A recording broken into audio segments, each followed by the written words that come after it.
On October 15th, 1893, in the soot-blackened streets of London's Whitechapel district, Dr. Edmund Harwick documented something that would challenge the very foundations of Victorian medical understanding. The boy had been brought to his practice on Dorset Street, burning with fever yet exhibiting symptoms that defied conventional diagnosis. Robert Clarke, 11 years old according to his widowed mother, lay writhing on the examination table, his small frame contorting as words poured from his mouth in languages that had no business emerging from an East End child who'd never ventured beyond the Thames. Latin phrases, perfectly conjugated, gave way to what Harwick would later identify as ancient Greek, then to something else entirely, something that made the gas lamps flicker and the temperature in the surgery drop by several degrees. But before we dive into this nightmare, if you're new here and love spine-chilling stories, hit that subscribe button. Trust me, you'll want to be notified when the next one drops. Now, let's begin.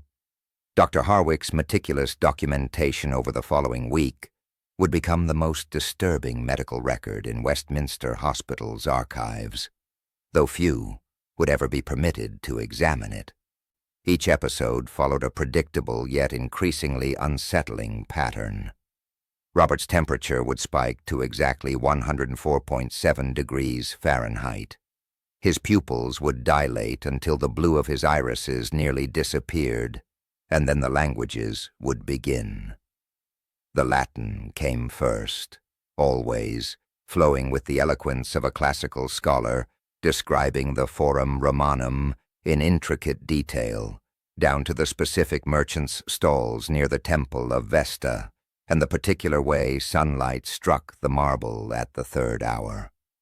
This from a boy whose mother confirmed he'd never attended school beyond basic letters, whose world extended no further than the grimy boundaries of Whitechapel. The ancient Greek followed, Homeric in its cadence, describing battles and ships and wine-dark seas with the authenticity that Professor Aldous Blackwood, hastily summoned from University College London, would later verify matched obscure archaeological findings published only months prior in journals the child could never have accessed. But it was the third language that caused Dr. Harwick's colleagues to gather in increasing numbers outside the boy's room, pressing their ears to the door yet reluctant to enter. The syllables were wrong somehow, constructed from sounds that human vocal cords shouldn't produce, guttural and melodic simultaneously, making the other physicians' teeth ache and their vision blur at the edges.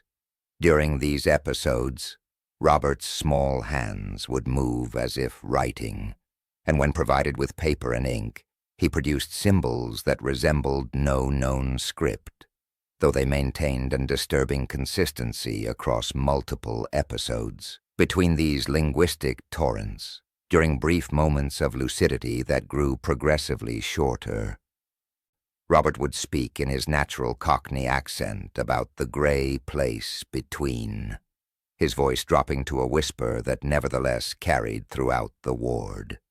He described it as a corridor that existed neither here nor there, where messages accumulated like London fog, thick and suffocating, waiting to be delivered by those unfortunate enough to find themselves capable of crossing. The walls there, he said, were made of whispers, and the floor was comprised of all the words never spoken by the dying.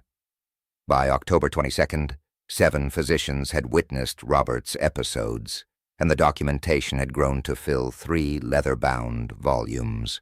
Dr. Marcus Thornfield, the hospital's chief administrator, initially skeptical to the point of suggesting elaborate fraud, left Robert's room after a particularly intense episode with his hands trembling so violently he couldn't sign his name to the observation log for nearly an hour. What disturbed them most wasn't simply the impossible knowledge pouring from the child, but the growing certainty among all present that something was using Robert Clarke as a conduit, and that with each passing day, the boundary between his world and that gray place between was growing dangerously thin. The transfer to Westminster Hospital on October 28, 1893, required a specially prepared carriage with windows painted black and lined with blessed silver, details that would only emerge from Dr. Harwick's private correspondence years after his death. Professor Aldous Blackwood, Britain's foremost authority on dead languages and author of the definitive treatise on pre-Saxon British dialects, had initially approached the case with the detached curiosity of an academic presented with an intriguing puzzle. That detachment lasted exactly 43 minutes into his first observation session. The recording equipment he'd borrowed from the Royal Society, a cutting-edge Edison phonograph modified for extended recording, captured 17 minutes of Robert's vocalizations before the wax cylinder mysteriously melted despite the room's temperature registering at barely 60 degrees Fahrenheit. What Blackwood managed to transcribe by hand during those sessions would later require consultation with specialists from Cairo, Constantinople, and a discreet monastery in Tibet to fully comprehend. The languages Robert spoke weren't simply ancient. Some hadn't been uttered by human tongues for over 3,000 years. Blackwood identified fragments of Sumerian incantations that predated any known written record, perfectly pronounced linear A that wouldn't be partially decoded for another 70 years, and most disturbingly, a dialect that appeared to be a precursor to all Indo-European languages, something that should have been historically impossible to reconstruct. The boy's pronunciation was so precise that when Blackwood compared it to theoretical linguistic models, it corrected errors in academic assumptions that had stood for decades. But it was during the transcription of what Blackwood termed the unnamed tongue that the first physical manifestations began to appear on Robert's body. The marks started as faint impressions, like text pressed against skin from the inside, appearing first along his forearms during particularly intense linguistic episodes. Dr. Harwick documented them as resembling cuneiform initially, but they shifted and evolved, becoming more complex with each manifestation. By November 2nd, the marks covered most of Robert's torso, forming intricate patterns that seemed to move when observed peripherally. Nurse Catherine Hollowell, assigned to the boy's care, would later testify that she'd seen the marks form words in English once, spelling out names of patients who had died in the hospital over the previous decade, including some whose deaths hadn't been recorded in official records. The photography attempts proved futile. Every photographic plate exposed in Robert's presence developed with strange double exposures, showing rooms that didn't exist in the hospital's architecture, and figures standing behind the boy that no one had seen during the actual photography session. Professor Blackwood's final report, submitted to the Royal Society but never published, concluded with a warning that would prove prophetic. The boy is not learning these languages. Something that has always known them is speaking through him, and with each word transcribed, we risk giving it greater purchase in our world. November 5th marked the transformation of the Robert Clarke case from medical anomaly to something far more sinister, when the boy, during a rare moment of complete lucidity, grabbed Dr. Harwick's wrist with surprising strength and whispered, "They're making me carry their messages, Doctor. The ones who can't cross back anymore." What followed over the next 72 hours would result in Scotland Yard's involvement and the resignation of 3 nursing staff who refused to enter the boy's room under any circumstances. Robert began speaking in his natural voice, but delivering messages that proved impossibly accurate from individuals who had recently died throughout London. He recited the final words of Margaret Ashford, who had perished in a fire in Bermondsey 3 days prior, words that only her daughter, summoned to Westminster to verify, could confirm. He provided the location of hidden money that Thomas Brightwell, dead of consumption for a week, had concealed beneath floorboards in his Paddington flat, describing the room's layout with perfect accuracy, despite never having left the hospital ward. But it was the Whitechapel murder that brought Inspector James Crenshaw to Westminster Hospital on November 8th. Robert had described in precise detail the killing of a woman in Buck's Row, including the specific pattern of wounds, the position of the body, and, crucially, objects the killer had taken from the scene that hadn't been reported to the press. The boy spoke of meeting the victim, Sarah Morse, in what he called the gray place between, where she stood among thousands of others, all pressing forward with messages for the living, their words becoming solid things that attached themselves to anyone capable of carrying them across. She had shown him her final moments, Robert claimed, not through words, but through a kind of knowing that burned itself into his mind like a brand. Inspector Crenshaw's subsequent report, classified immediately by order of the Home Office, noted that the boy had provided details that led to evidence in an unrelated case from 1891, information that the deceased Sarah Morse couldn't have known unless the dead shared knowledge in whatever realm Robert was accessing. The medical staff's fear became palpable when Robert began delivering messages before deaths occurred. On November 10th, he announced that Nurse Mary Whitmore would receive word of her father's passing in Dover before the telegram arrived 6 hours later. He told Dr. Thornfield that his colleague in Edinburgh had succumbed to a heart condition at precisely 3:17 a.m., a fact confirmed by telegraph the following afternoon. The boy wasn't predicting these deaths. He insisted during his increasingly rare coherent moments. He was simply delivering messages from those who had already crossed but whose deaths hadn't yet been discovered in the physical world. Time, he explained with tears streaming down his fevered cheeks, moved differently in the gray place between, flowing backward and forward like Thames fog. And those trapped there could see all directions at once, forever attempting to reach back to a world that could no longer hear them without conduits like himself. The London Spiritualist Alliance's interest in Robert Clarke had been inevitable, though Dr.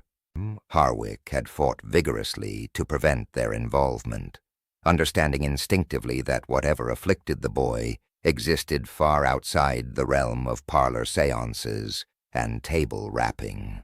Madame Helena Crofton, the Alliance's most celebrated medium and confidant to several members of Parliament, arrived at Westminster Hospital on November 14th with an entourage of fellow spiritualists, having obtained permission through channels that Dr. Harwick suspected reached uncomfortably high into government circles.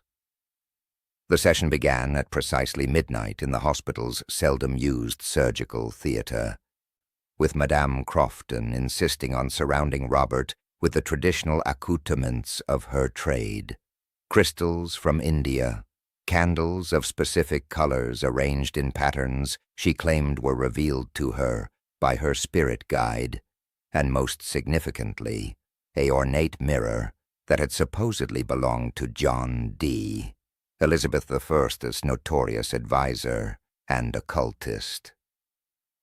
The moment Madame Crofton began her invocation, speaking the names of her familiar spirits and calling upon the beneficent forces of the other side, Robert's reaction was immediate and violent in a way that none of his previous episodes had prepared them for. His body lifted fully 18 inches from the examination table, every muscle rigid, his mouth opening to release a sound that witnesses would later describe as resembling hundreds of voices screaming in reverse. The temperature plummeted so rapidly that frost formed on the gas lamp fixtures, and the carefully arranged candles didn't simply extinguish, but exploded, sending hot wax splattering across the walls in patterns that looked disturbingly deliberate. Madame Crofton, who had maintained her composure through 30 years of séances, stumbled backward as Robert's head turned toward her at an angle that should have snapped his neck, his eyes reflecting something that wasn't in the room. The words that emerged from the boy were in English this time, but spoken with an accent that predated modern pronunciation by centuries. "You ignorant woman, you know not what doors you attempt to open.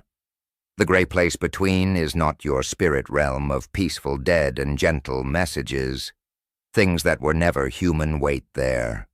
Things that were old when your kind first learned to speak, and they hunger for passages such as this child."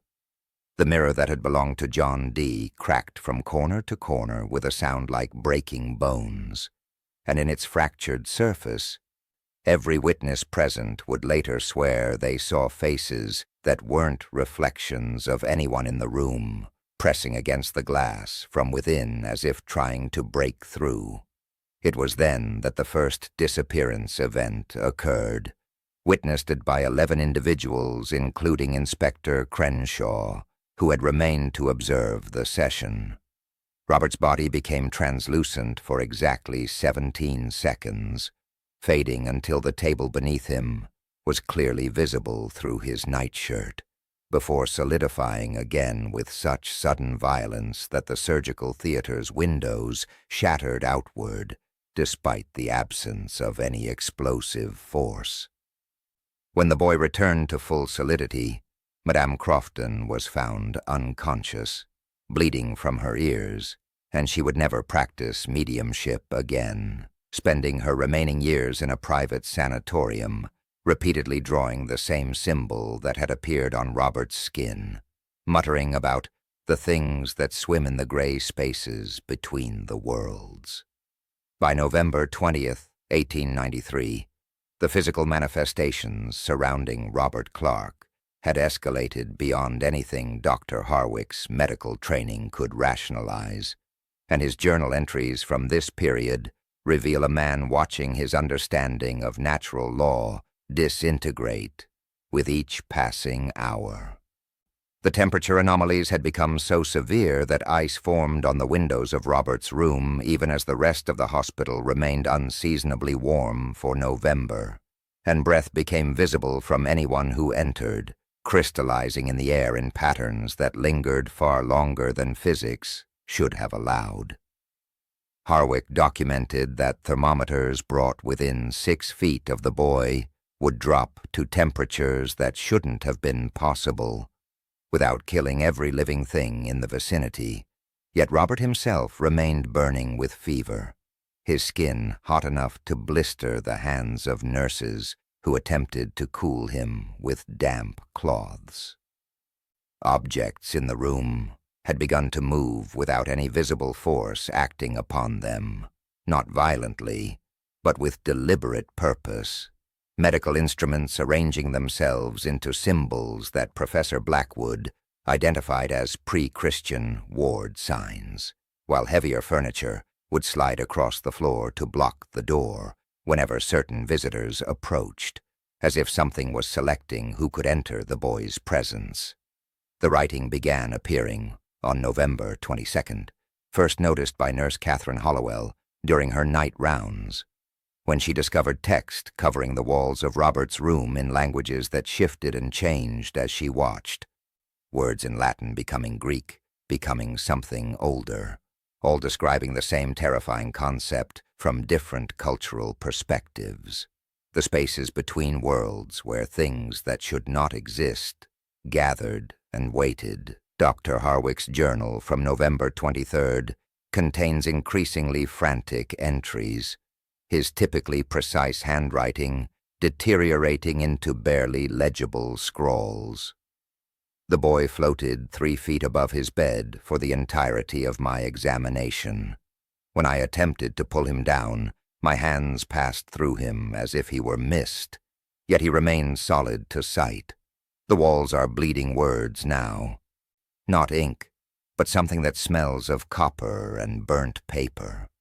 I found text appearing on my own skin after leaving his room, messages in languages I don't recognize but somehow understand, all warning that the boundary is failing, that Robert is becoming less of a conduit and more of a doorway.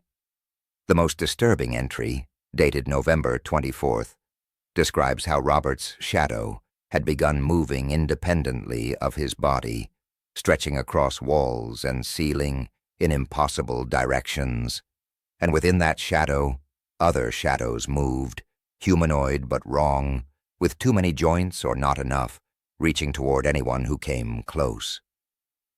3 orderlies resigned after witnessing Robert's body briefly separate into multiple translucent versions of himself, each speaking different messages simultaneously, creating a cacophony that caused immediate severe headaches, and in one case, temporary blindness that lasted for 6 days. Harwick's final coherent entry that week simply stated, "We are no longer treating a sick child. We are witnessing something attempting to wear a child's form while it tears holes in the fabric of everything we understand to be real." During his final week of November, Robert Clarke's moments of coherency revealed a truth more terrifying than anyone at Westminster Hospital had prepared for. The deceased humans in the gray place between were not alone, had never been alone, and were in fact the least dangerous things dwelling in that liminal space. Through tears that left bloody tracks down his increasingly gaunt cheeks, the boy described entities that had never possessed physical form. In our reality, beings of pure thought and hunger that had existed since before the earth cooled, waiting in the spaces between spaces for opportunities to touch the material world. He spoke of things he called the hollow ones, creatures that appeared as inversions of human form, their presence felt as absences rather than substance, who fed on the final thoughts of the dying and grew stronger with each message they forced him to carry. These entities, Robert whispered, had noticed him noticing them, and they had begun using his connection to push against the boundaries of their prison, testing the strength of reality's walls with increasing force. There were older things, too, he claimed, beings that communicated not in language but in concepts that burned themselves directly into consciousness, sharing knowledge that human minds were never meant to contain, information about the true nature of death and what lay beyond it, that caused Robert to scream until his throat bled. The physical toll on the boy's body had become catastrophic, despite every medical intervention Dr. Harwick could attempt, with Robert's weight dropping to barely 4 stone, even as his stomach distended as if something inside was growing, pressing outward against his ribs, which were now clearly visible through translucent skin. His hair had turned completely white and had begun falling out in clumps that disintegrated before touching the floor, and his eyes had developed a reflective quality similar to those of nocturnal animals, showing things in their surface that weren't present in the room. The deterioration accelerated whenever Robert described the most ancient of the entities, something he called the first messenger, which had existed before human language, before thought itself had taken its current form, and which was teaching the other things in the gray place how to use Robert's connection more efficiently. By November 28th, no staff member would enter Robert's room alone after Nurse Elizabeth Hartley had emerged from a solo check, unable to speak for 3 days, her hair having turned partially white and her left hand bearing marks identical to those appearing on Robert's skin. Dr. Harwick's notes describe finding multiple staff members standing outside Robert's door at night, drawn there without conscious decision, listening to conversations happening in language that predated human speech, and several reported seeing figures in their peripheral vision that vanished when looked at directly but left behind smells of ozone and decomposition. The boy himself had begun to phase in and out of visibility with increasing frequency, and during these disappearances, other things became briefly visible in his place, shadows that moved against light sources, suggestions of forms that the human eye couldn't quite process, leaving observers with severe migraines and the absolute certainty that something vast and hostile had noticed them in return. December 1893 brought a change in Robert Clarke's messages that transformed the medical staff's fear into something approaching existential terror, as the boy began delivering warnings not from the recent dead, but from those who claimed to have died in events that hadn't yet occurred. On December 3rd, speaking in a voice that harmonized with itself in impossible ways, Robert provided detailed accounts of a great fire that would consume a Chicago theater on December 30th, describing the specific pattern of smoke inhalation, victims, and the exact number of souls who would join the gray place between, information that would prove horrifyingly accurate when the Iroquois theater disaster claimed over 600 lives, exactly as he had described. He spoke of wars that would engulf Europe twice in the coming century, of weapons that would harness the power of suns, of plagues that would sweep across continents, always providing specific dates, locations, and death tolls that Dr. Harwick faithfully recorded despite his growing certainty that such knowledge should not exist. The boy warned of particular individuals who would die in the coming days, and without exception, these predictions materialized with terrible precision.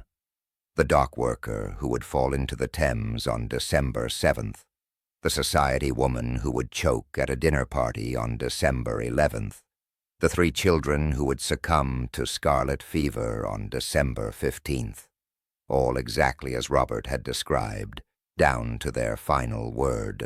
But it was Robert's desperate attempts to close the door that revealed the true horror of his situation, as he began actively fighting against the entities using him as a conduit, his small body convulsing with effort as he tried to sever the connection to the gray place between. During these struggles, witnesses observed impossible phenomena.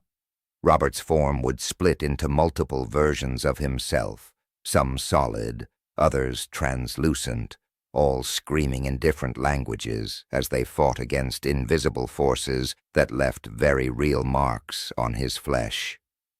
He begged Dr. Harwick to kill him, insisting it was the only way to prevent something catastrophic from crossing over, something that all the dead in the gray place were fleeing from, an entity so antithetical to human existence that its mere presence in our reality would fundamentally alter the nature of death itself.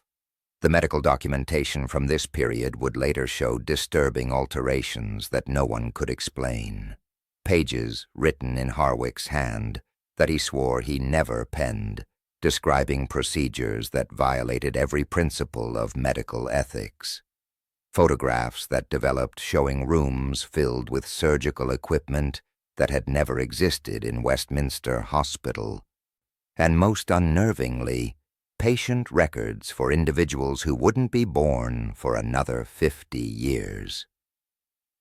On December 18th, every single written record of Robert Clarke in the hospital's possession spontaneously changed, the ink rearranging itself to form warnings in dozens of languages, all conveying the same message. The first messenger comes. The door cannot close. Time breaks. Reality bends. The gray place bleeds through. He is the crack through which the impossible crawls. Dr. Harwick would later discover that identical changes had occurred to every copy he had made, including those locked in his private safe at home, suggesting that something was retroactively altering documentation across multiple locations simultaneously, rewriting history even as it occurred. At 11:47 p.m. on Christmas Eve, 1893, what occurred in Westminster Hospital's East Wing would result in the immediate evacuation of over 200 patients and staff, though official records of the incident would be classified under the Official Secrets Act before dawn on Christmas Day, remaining sealed for a period of 100 years. The event began when every bell in the hospital began ringing simultaneously, despite most being disconnected from their pull cords, creating a cacophony that witnesses described as following no earthly rhythm, but instead matching the cadence of Robert Clarke's labored breathing. Dr. Harwick, who had remained on duty despite the holiday, documented that the boy's body temperature suddenly dropped to levels incompatible with life, while his room's walls began to bleed. A substance that tested as human cerebrospinal fluid mixed with elements that the hospital's chemist could not identify. Elements that caused the fluid to move against gravity, crawling up the walls to form words in scripts that hurt to perceive directly. 43 witnesses, including 2 members of Parliament who had come to observe the phenomenon, watched as Robert's physical form began to stretch and distort, his limbs extending to impossible lengths, while his torso remained stationary, creating a spiderweb pattern of flesh that filled the entire room, while his face multiplied across every surface, each mouth speaking different messages simultaneously in voices that belonged to people who had died in the hospital over its entire history. The transformation reached its apex at precisely midnight, when Robert Clarke ceased to resemble anything human, becoming instead what witnesses could only describe as an absence in the shape of a child, a void that pulled light and sound into itself, while simultaneously projecting images of the gray place between directly into the minds of everyone present, showing them vast reaches of non-space, populated by millions of dead souls fleeing from something approaching from an even deeper place, something that used Robert's connection as a beacon to navigate toward our reality. Nurse Catherine Hollowell's testimony, recorded before her sudden transfer to a Scottish sanatorium, described seeing through Robert's transformed state into other versions of the hospital that existed in parallel times, some ruined and ancient, others not yet built, all simultaneously occupying the same space, with versions of Robert in each one, all screaming in perfect synchronization. The evacuation was ordered when the transformation began to spread beyond Robert's room, with other patients beginning to speak in the same overlapping voices, their eyes reflecting the same void-like absence, and the very architecture of the building started to shift, walls becoming permeable, floors opening onto spaces that shouldn't exist, and somewhere in the cacophony, the sound of something vast and impossible trying to push through from the other side.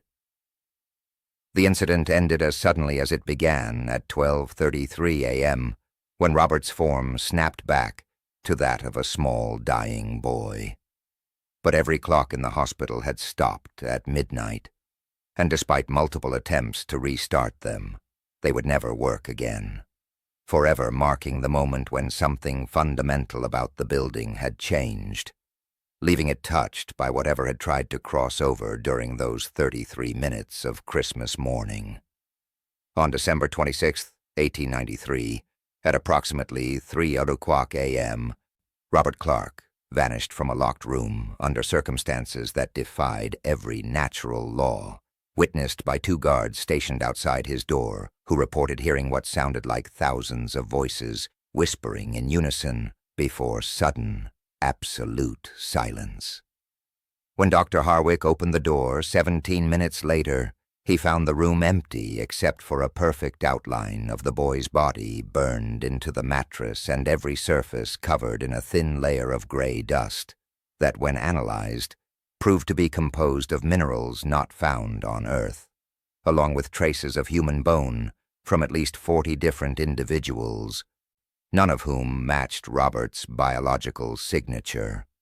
The windows remained locked from the inside, the walls showed no breaches, and the only evidence of the boy's presence was a final message written in what appeared to be his own blood on the ceiling. The door remains open. Others will follow. The first messenger marked the path. 3 weeks later, Dr. Edmund Harwick was found dead in his study, his body discovered in a position suggesting he had been writing at his desk, though his pen had burned through the paper, through the desk, and into the floor below, creating a hole that descended 17 feet, despite his study being on the 3rd floor above solid foundation. The official investigation concluded that Harwick had suffered a sudden cardiac arrest, but his private papers, discovered hidden in a lead-lined box beneath his home's foundation, told a different story, describing voices calling to him from the gray place between, promising answers if he would only serve as the next conduit. His final entry, dated the night of his death, consisted of a single line repeated hundreds of times in increasingly erratic handwriting. Robert Clarke was just the beginning. The complete documentation of the case was ordered destroyed by Crown decree, but copies survived in private collections, hidden in estates across England, each owner reporting strange phenomena. Pages that would update themselves with new information, photographs that showed different scenes depending on when they were viewed, and recordings on wax cylinders that captured voices speaking about events that wouldn't occur for decades. In recent years, researchers have uncovered similar cases across Europe and America, all following the same pattern. Children developing impossible linguistic abilities, serving as conduits for messages from the dead, physical reality beginning to break down around them, and then vanishing without a trace, leaving behind only questions and the terrifying certainty that whatever they connected to remains connected. The Westminster Hospital East Wing was permanently closed in 1894 and eventually demolished in 1921, but construction workers reported finding gray dust in the walls that made their teeth ache and gave them nightmares of endless corridors filled with whispers. The site remains empty to this day, with locals reporting that on certain nights, particularly December 24th, the outline of the old hospital becomes visible, and in the windows of what was once Robert Clarke's room, shadows move in patterns that suggest something is still trying to push through from the other side. What happened to Robert Clarke represents not an isolated incident, but a recurring phenomenon that continues to manifest, suggesting that the door he spoke of never truly closed, and that somewhere in the spaces between our reality and whatever lies beyond, something is still searching for the next conduit to complete what began in that London hospital in 1893.